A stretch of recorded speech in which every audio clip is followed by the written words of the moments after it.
Sankara, Thomas Sankara n'est plus là, mais l'esprit Sankara est là. Thomas Sankara, tu restes notre héros national.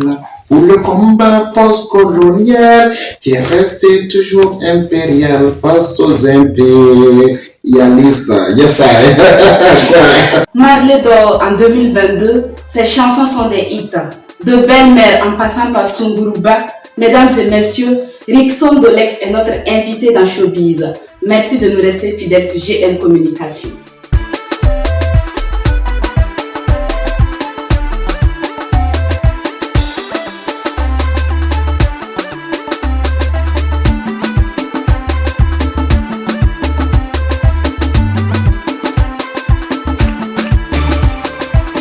Comment va Rickson? Je vais en merveille. Merci beaucoup pour l'invitation. Yes, I. Je rappelle que vous faites partie des précurseurs de la musique reggae au Burkina ici. Après plusieurs albums à succès, vous avez un peu disparu de la scène. Qu'est-ce qui explique cela? Souvent, il faut essayer de joindre l'utile à l'agréable. Et souvent, il faut aussi régler pour mieux sauter. Je pense que c'est dans ce cadre que je suis parti parce que je suis comme l'ambassadeur de la musique burkinabé. On appelait avant la musique burkinabé à travers les frontières, au-delà des frontières. Et Burkina, donc je suis parti pour un brassage culturel côté de Homsam. C'est raison pour laquelle j'ai un peu disparu. Rickson n'est pas fréquent au Burkina Faso car beaucoup disent que vous avez obtenu même la nationalité américaine. Est-ce vrai? Bon, c'est que je peux dire que par la grâce de Dieu, j'ai eu la nationalité américaine, mais j'ai la double nationalité burkinabé américaine. Plusieurs albums dont je le disais tantôt, 2020 avec Yiriba, le tout premier d'ailleurs, et 10 ans après, dont en 2022, vous lanciez votre 4e album du nom de Révolution. Pourquoi avoir attendu tout ce temps? Bon, tu sais, quand j'ai quitté ici, arrivé de l'autre côté, vu les réalités sociales, il fallait mettre un peu la musique en stand-by et puis affronter les réalités sociales, être en conformité avec les lois du pays et pouvoir parler la langue, pouvoir avoir les papiers pour pouvoir travailler. Donc, raison pour laquelle j'ai mis tant de temps. Et comme la musique est bien en moi et que la musique n'a pas d'âge, j'ai préféré être en corrélation avec la loi du pays avant de commencer. Raison pour laquelle, Dieu merci, les choses sont rentrées en ordre. Raison pour laquelle, ici, en 2010, en 2015, j'ai fait le single Homme Fort avec l'insurrection qui s'est passée. Et en 2022, j'ai fait sortir l'album Révolution, qui est l'album actuel et qui est en train de faire son petit bonhomme de chemin. C'est ça. De quoi parle l'album Révolution? Est-ce une révolution musicale pour vous? Je parle de la révolution de la jeunesse africaine parce que je me dis que l'Afrique a besoin de leadership de qualité pour impulser le développement. Car l'Afrique, nous sommes riches en matière, en ressources minéraires, comme en ressources humaines. Mais l'Afrique a des problèmes à se développer parce que l'Afrique n'appartient pas aux Africains. L'Afrique est exploitée par d'autres pays. Donc je pense que nous avons une jeunesse qui est bien formée, qui a une ouverture sur le monde. Et j'invite cette jeunesse à faire plus la politique pour pouvoir faire changer les données. Parce que quand on dit ça, aujourd'hui, quand on parle de l'Afrique, on doit parler de l'Afrique avec une certaine fierté. On doit pouvoir vulgariser notre savoir, magnifier nos valeurs, parler de nous avec une certaine fierté. Et nos programmes dans nos télé doivent ressembler à nos réalités, nos jeux vidéo, nos littératures doivent refléter à nos réalités africaines. Et c'est tout ce qui manque. Je pense que cette jeunesse a les atouts nécessaires pour pouvoir faire changer la donnée. Il faut accepter aussi que la vieille génération n'a pas échoué. Ils n'ont qu'à laisser la place à cette nouvelle génération. J'ai chanté Révolution, j'ai chanté, l'album est sorti. L'album on a commencé à préparer l'album depuis 2018. Mais l'album a vu le jour 2022. Mais Moi, j'ai surnommé l'album Révolution. Je ne savais pas qu'il allait avoir une révolution. Parce que moi, je me dis qu'aujourd'hui, il faut cette voix pour pouvoir changer les choses. Parce que l'institut a assez duré.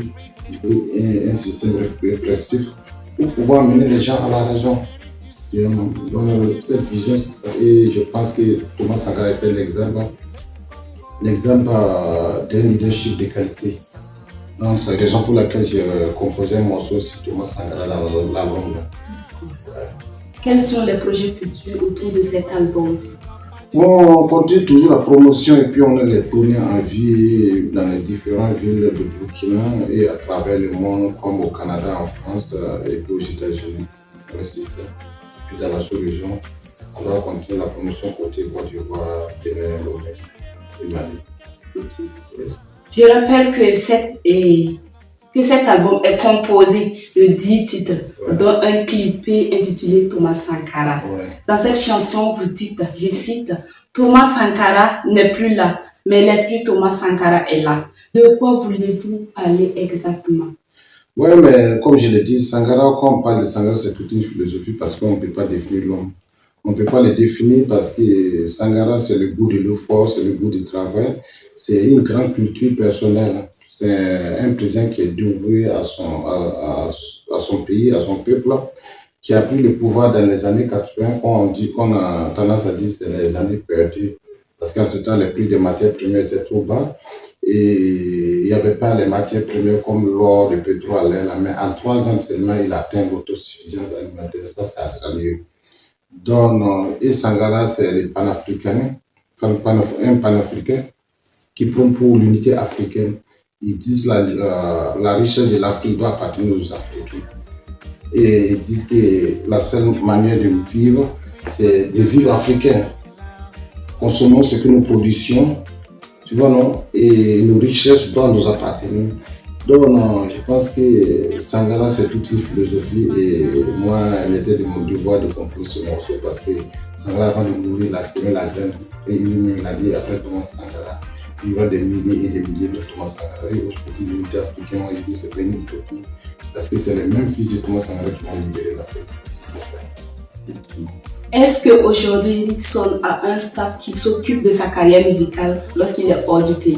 Ouais, mais c'est ce problème qui se pose parce que une fois que l'artiste n'est pas là, ça fait qu'il y a un laisser aller, donc ça fait que les gens ne se donnent pas à fond pour faire le travail. Donc, c'est en train de travailler sur ça aussi pour pouvoir, parce que l'album devait traverser partout et partout. On a un peu ce problème, mais on est en train de travailler un petit peu pour essayer de lancer les choses. À quand un grand concert de Rickson pour bientôt. Pour bientôt. Ils sont en train de travailler là-dessus. Je pense que ça ne va pas tarder. Dieu voulant les choses, je pense que ça va bien se passer bientôt. Quels sont vos rapports actuels avec les acteurs culturels?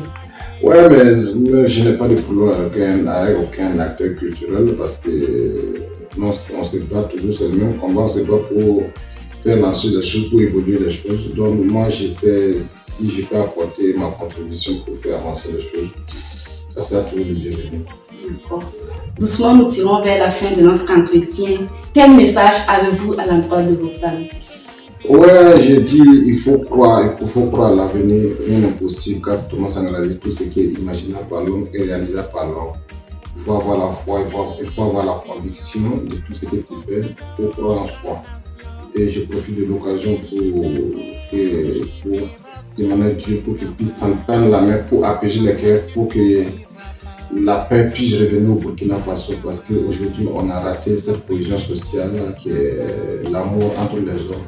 Je pense qu'on doit promettre tous l'amour et le pardon, parce que quand on a l'amour, quand on a le pardon, on aura la paix. Mesdames et messieurs, Rickson Dolex était notre invité dans Showbiz. Je suis Thérèse Danem, René Sora était à la réalisation. On se donne rendez-vous très prochainement.